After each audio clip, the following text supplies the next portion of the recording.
Olá, pessoal, tudo bem? Vamos começar mais uma semana, né? Mais uma semana de estudos no Vem e Segue-me. Mas espera aí, irmão Neto, como é que nós vamos começar se hoje é terça? Não deveríamos ter começado ontem? Verdade, gente, deveríamos ter começado ontem. Mas ontem eu não estava, me ausentei, estive fora durante o final de semana com minha família, em um compromisso familiar, né? Então, não pudemos estar aqui ontem. Chegamos já no início da noite e tivemos algumas atribuições a realizar ontem à noite que impossibilitaram a gravação do vídeo de ontem, né? Então, nós vamos começar hoje na terça-feira. Gente, essa semana nós vamos falar um pouco a respeito de algo muito importante. Então, essa semana nós vamos estudar os capítulos de. Vamos iniciar terceiro NEF. Os capítulos 1 a 7, certo? Muito importante essa passagem de terceiro NEF, né?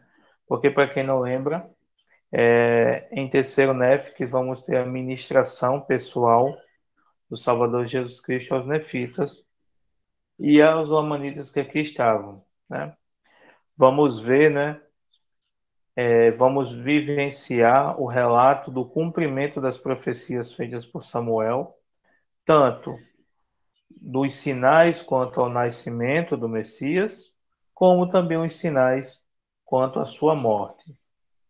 E veremos o próprio Cristo ministrando entre o povo, fazendo milagres, curas e etc. Então, é um livro muito bacana de ler, empolgante até, certo? Chega a ser empolgante porque ele traz uma ação, não é? Ele traz todo esse contexto maravilhoso, né? Para aquele povo. Então, o título da semana é Levanta a Cabeça e Tem Bom Ânimo. Vamos estudar terceiro NEF, capítulo 1 ao capítulo 7. Os nefitas testemunharam sinais milagrosos, mas com o passar do tempo esqueceram-se do que vivenciaram. E aconteceu que assim passou também o 95º ano e começaram a esquecer os sinais e maravilhas que haviam ouvido falar. E admiravam-se cada vez menos com qualquer sinal ou maravilha dos céus, de modo que começaram a ficar duros de coração e cegos de entendimento, e começaram a duvidar de tudo quando haviam visto e ouvido, certo? Ouvido e visto, né? Então, esse é um dos princípios da incredulidade, né? Quando a gente começa a esquecer o que nos trouxe até Jesus Cristo, né? Muitas vezes nós sentimos o Espírito, temos a nossa oração respondida e decidimos nos tornar membros da igreja, tornar-nos santos, né? E só que o dia a dia, as coisas que nós vivemos, faz com que nós esqueçamos essas coisas, né? Faz com que nós acabemos deixando aquela fé que tínhamos esfriar. E aí, quando isso acontece, acontece conosco o que aconteceu com os nefitas, né? Quando eles começam a duvidar das coisas que viram e que ouviram, certo? Então vamos continuar. Resiste às impressões, isso vai ajudar você a lembrar as experiências espirituais enquanto você estudar terceiro NEF de 1 ao 7, né? Então vamos lá. De certo modo, foi uma época maravilhosa para ser seguidor de Jesus Cristo. As profecias estavam sendo cumpridas, grandes sinais de maravilhas entre o povo mostravam que o Salvador nasceria em breve. Isso eram os pontos positivos. Então, era uma época muito frutífera na igreja, né? Então, os sinais estavam acontecendo, O povo estava acreditando. Então, essa foi talvez a melhor época do povo de Nef, né? Para ser um seguidor de Jesus Cristo, certo? Por outro lado, também houve uma época de ansiedade para os fiéis. Por quê? A despeito de todos os milagres, os descrentes insistiam que o prazo do nascimento do Salvador já havia se esgotado. Então, tinha essa pressão também. Então, muitas pessoas diziam, mas está na hora, cadê os sinais? Já é o ano predito para Samuel, cadê os sinais? Então, a descrença talvez tenha começado daí, né? Então, as pessoas começaram a ser confrontadas, aquelas que criam que os sinais de nascimento iriam acontecer, começaram a ser confrontados. Cadê? Não era nesse ano? Cadê esses sinais? Então, aquelas pessoas que estavam fracas começaram a pensar, é mesmo, né? Não teve sinal, não. Acho que era a conversa daquele tal de Samuel. E começaram a desviar-se na incredulidade, começaram a duvidar das coisas que viram e que ouviram. Certo? Vamos ver o que é que diz lá na Escritura. Alguns, porém, começaram a alegar que o prazo estabelecido para o cumprimento das palavras de Samuel, o Amanita, já havia se esgotado. Então é isso, né? Muitos começaram a questionar. Não aconteceu nada, já chegou o prazo do que ele havia dito e nada aconteceu. Essas pessoas causaram um grande tumulto na terra. E aconteceu que causaram um grande tumulto em toda a terra. E as pessoas que haviam acreditado começaram a afligir-se muito, temendo que por algum motivo não se cumprissem as coisas que haviam sido anunciadas. Então, como eu disse anteriormente, né? Então, eles não estavam tumultuando a vida dos que não acreditavam. Os caras não acreditavam, para que vai falar nisso? Eles estavam indo em busca das pessoas que acreditavam, né? Dos fiéis, e começaram a pressionar, dizer que eles eram tolos, que não deveriam acreditar nisso, começaram a fazer tumultos, né? E começaram a dizer que não viria nenhum Cristo, que o prazo já havia se cumprido e que não nasceria nenhum Cristo. Então isso causou às pessoas, né, uma preocupação na veracidade ou não dessas profecias de Samuel. Continuando. E até estabelecer uma data na qual todos os crentes seriam mortos se o sinal profetizado por Samuel ou Amanita, uma noite sem trevas, não aparecesse. Vixe Maria. Aí, gente, olha só, estabelecer uma pena de morte. Era mais ou menos assim que a gente pode entender isso. Então, se até o dia 31 de dezembro, só um exemplo, né? Nosso calendário, vamos ao nosso calendário. Se até o dia 31 de dezembro de 2020 não tiver uma noite tão iluminada quanto um dia, quem acreditar nessa história vai morrer. Já pensaram? Já pensaram como deve ter ficado o clima? Muitas pessoas com medo de morrer. E, gente, se você parar para pensar, é algo impensado, né? Como é que a noite vai ficar tão clara a ponto de parecer ser dia? É um fenômeno assim inimaginável, né, para gente que está aqui, que vive hoje, porque quando o dia vira noite, quando acontece um eclipse, todo mundo sabe. Mas não há um fenômeno contrário, né? Durante a noite que se ilumina para ficar como um dia.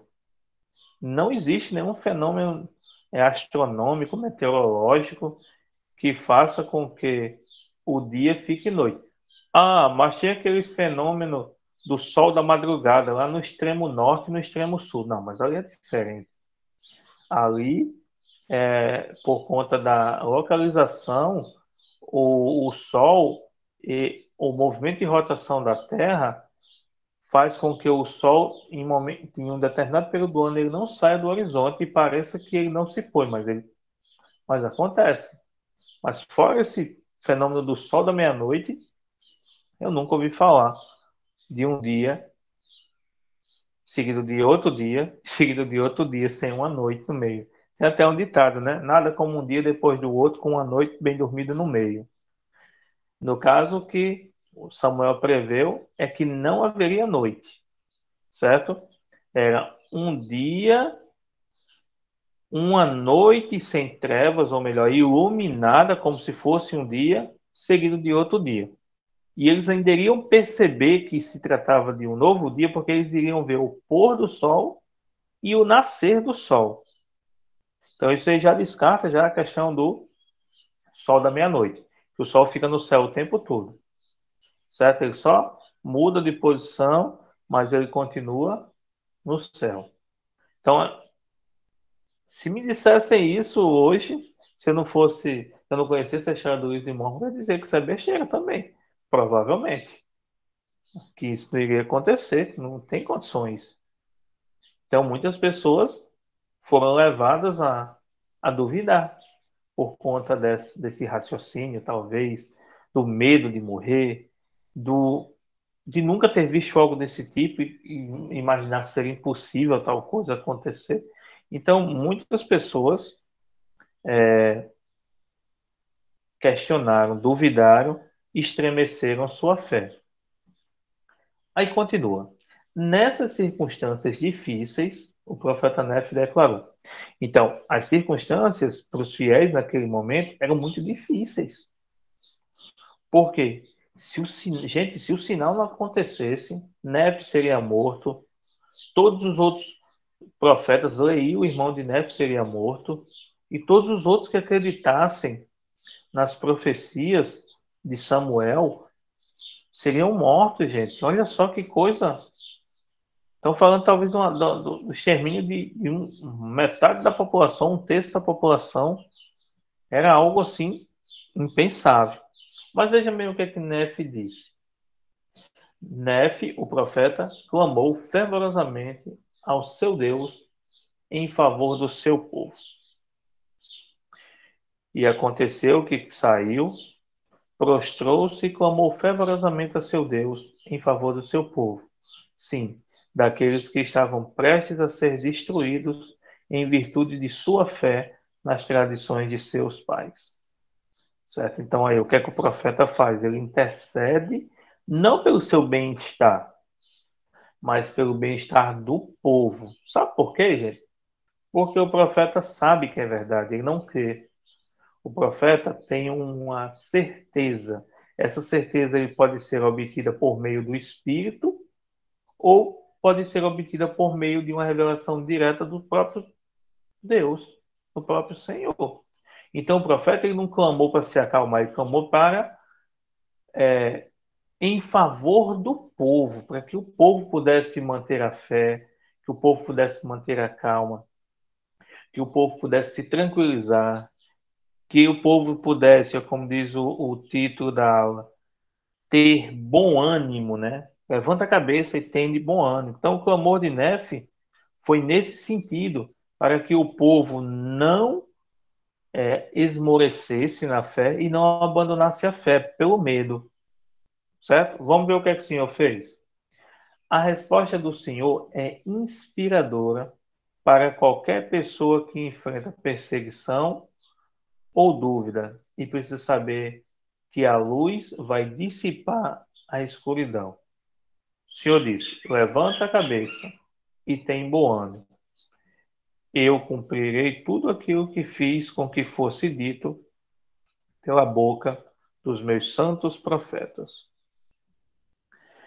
A Escritura diz bem assim: levanta a cabeça e tem de bom ânimo, pois eis que é chegada a hora, e esta noite será dado o sinal, e amanhã virei ao mundo para mostrar ao mundo que cumprirei tudo aquilo que fiz com que fosse dito pela boca de meus santos profetas. Aí, Salvador diz: olha, não tenho dúvidas. Essa noite eu faço o sinal acontecer. Olha só que maravilha, gente. Essa escritura é muito importante porque não sofremos perseguição, não temos só dúvida no passado. Temos hoje também. Os santos são um povo que continua até hoje aqui. E muitas vezes nós temos dúvidas sobre algumas doutrinas da igreja, mas se nós levantarmos a cabeça e tivermos bom ânimo, o Senhor cumprirá tudo. Não precisamos duvidar, nem precisamos entender o porquê ou o como. O que importa, o que nós precisamos lembrar, é que Ele vai cumprir tudo o que Ele prometeu. Se Ele prometeu para os nefitas que teriam uma noite igual a um dia, vai ter uma noite igual a um dia. Se Ele prometer para nós que vai ter uma noite igual ao dia, vai ter. Então, o que cabe a nós é levantar a cabeça, erguer, não desanimar e ter bom ânimo, porque Ele vai fazer isso. Então, se você, se eu mesmo, ou qualquer um de nós estiver sofrendo qualquer tipo de perseguição por conta da nossa fé, se nós estivermos sendo humilhados, chacoalhados, escarnecidos por opositores ou perseguidores, levanta a cabeça e tenha bom ânimo, porque Ele vai cumprir tudo que foi prometido, porque Ele é um Deus de promessas cumpridas. Ele não é um Deus de falsas promessas. Tudo que Ele promete, Ele cumpre, certo? Então, esse vai ser o conteúdo da nossa semana, certo? Nós vamos falar sobre os sinais da vinda do Salvador, o contexto que a população nefita vivia, que o povo de Nefe vivia nesse momento, que era um contexto difícil, as perseguições que foram seguidas ao povo, o enfraquecimento da fé do povo, caindo na incredulidade e tudo mais. Então, esse foi só uma sinopse do, do estudo dessa semana. Então, eu gostaria que nós pudéssemos, durante a semana, ler esses capítulos de terceiro NEF, de 1 ao 7, para que nós pudéssemos todos participar e ter um aprendizado maravilhoso. Bom, então, não deixa de estudar. Se agarra na barra de ferro.